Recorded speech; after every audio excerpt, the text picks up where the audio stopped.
قسما بالله عارف، تعرفوا لو برشلونه كان عم بينافس على الدرجه الثاني وجيرونا عم بينافس على الاول ثاني مع ريال مدريد، كله حيشجع جيرونا. يا اخي هيدي يا برشلونه خدها قاعده، شو ما عملت شو ما صار جمهور ريال مدريد عشقه يشوف برشلونه عم يتوجع.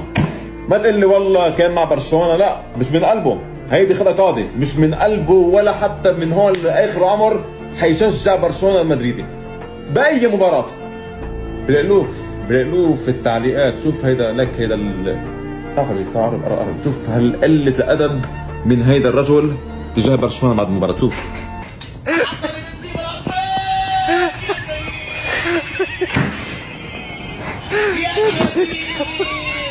ورجعت حليمة لعادته القديمة. والله رافع برشلونة عم يمزح معك يا اخي، اول بالك روح وينك يا اخي، هيدا حبة شو